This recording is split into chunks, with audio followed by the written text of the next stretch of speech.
Yeah, I guess, like part of like this show is like kind of just talking about how San Francisco's changed and trying to kind of equate, um, like when people go into an area, right, and like kind of gentrify it, right? Mm-hmm. You see this migration of like the homeless that were from that area migrating to a different part, and also materials, right? Because like people are starting to renovate their homes and like materials. So like, can you like kind of see that through? Somewhat, for sure. A lot of what we get for the deconstruction actually is more from more south in the peninsula than Okay. than San Francisco itself. Okay. But there certainly is some. I will say that, I mean, I initially came here as a tourist in '96. Then went back to college and did all this world in between, living in New Orleans and traveling and doing all kinds of stuff.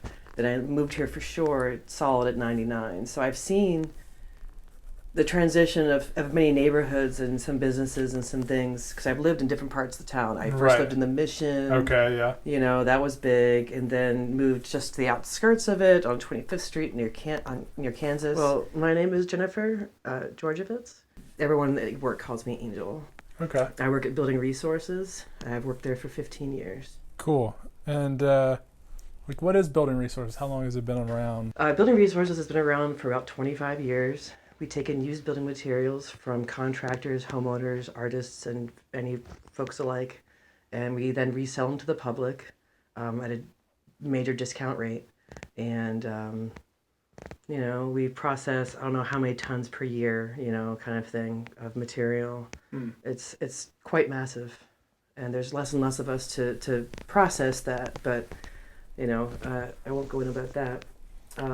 Well, I don't know. I think that's kind of interesting. I mean, like, what? Why do you mean there's less and less of you guys to process There's less material? staff members Yeah. since when I was first working there.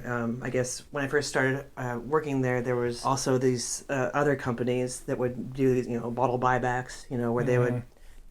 buy all your bottles and cans for however much, and then that profit from selling those cans to the recycling companies and however what would then make some kind of profit for us to keep on with more programs and such. And that's kind of gone away, or Well, I don't know how many sites there were to begin with, but Mm. there was one on Webster Street. There was one that was known as Hank, which is now Kezar Gardens, Okay. and there was one on Market Street, right there at the Safeway.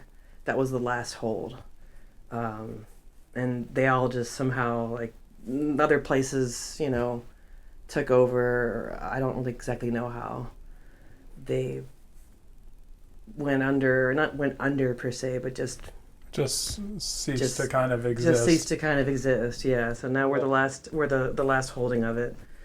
But I guess the extra funding from those programs or from those recycling sites helped fund like initially Red Shovel, which was the tumbled glass, Okay, gotcha. and Well, and then how did that like program come to be? oh, well, there wasn't like any extra funding for it per se. Sure. It just was an idea that some of the staff members came up with a couple of years back. So yeah, they made this huge effort towards cleaning out that side and emptied it out and put in some new siding where that redwood is on the bottom and the wall, of course, Yeah, and for what sure. all. So it's interesting. I mean, if you look up the blog, of course, reclaimdream.com. I don't mean to sound like an advertisement. No, you should. If you look at it, you'll see the current show, and then you can scroll backwards for like 6 years. Cool. So you guys do a pretty good job of archiving all that. Well, it just is on there. And so, do you feel like I guess, are you that kind of bleeding heart that you see something and you don't want to see it go to waste, sort of thing? Absolutely. Yeah. A lot of my things that I've collected, not necessarily what you see here in front, but some of the things over the years I've collected was because like I knew it was slated for the dumpster, and I'm like, oh no, wait a minute, I can do something totally cool with this. For sure. But after a while, you have to like just let it go, and just let it go to that quote unquote other place. For sure. But Huh. I'd much rather it didn't, because I mean that's not why people went out of their way to bring it to us. For sure, yeah. But some things you got to let go, and I guess. So do you? I don't know. Is there like some sort of part of your job that becomes like kind of it's like a, like with my place in Death Valley, so what we do is we build sculpture out of like recycled material, and we don't say no to anything. We just bring it all in, and then we try to like find a home for it. And I feel like through that sort of like trying to find an extra space for something, it's like an alchemical process with yourself, right? You're like you like learn how to heal parts of yourself, or you learn how to like not throw away or rearrange certain parts of yourself. Do you think that it's become kind of like a life practice in some sort of way, or there's been always that way for me? My growing up, my aunt and uncle ran the garbage company, and they're like rural, 200 population town in Ohio. Okay. And so they actually had the garbage truck on the property, which was a couple like this is like a small little like pile of acres, like not a huge part of land. Yeah, sure. But big enough parcel that like they could stretch out and park or whatever, For sure. anything anywhere. And so I would see, at Christmas time, for instance, he would salvage these trains and things since he's a mechanic. Cool. And like, that was all recycled parts. So early on, I was like appreciating, like, no, this needs to be saved, So there's definitely like, and when I was working with the glass, I was working in that huge shed. So I had plenty of space to start tucking things away. Yeah, right. And if it was anything else, I could just learn what it was. I was like fascinated because I hadn't seen so many of the things that I was coming across working at Building Resources. Yeah, I've learned a lot about the construction business just from the materials I've handled, not because I've actually like switched out a toilet or like hung a door or any of that sort of thing. But I kind of know a little bit about it now that I've been around the materials. For sure. So it's kind of giving you like a DIY sort of attitude in a lot of ways. For sure. I mean, do you think that like that sort of attitude should come back? Do you think it's like lost and should come back, or like, what do you because it's interesting. You've kind of seen. I don't know that it's lost. I mean, I think again, it's just it's its own thing, and like working with recycled materials actually kind of takes longer than just going to Lowe's and buying it new and just throwing it up there. It kind of is like that's kind of easier. It almost has to be a lifestyle because you have to collect it. You have to collect it. You have to like wait and be patient until you find the next. Well, yeah, for me, like I'll find something, and then like it could be years until like I find the right thing that fits right in there, and it's and I'll find this. I'm like, oh wait a minute, there's that. Yeah. No, I know the walls open up and something else happens, and whatever else. It's like it's kind of like that. Yeah, no, I know exactly what you mean. I'll keep shapes in mind, and I'll see something and like, wait, that fits right there. And so part of me walking around the yard, like, I won't like move like big things or like get like a whole like block of things done, but I'll kind of pick up a little bit of everything along the way.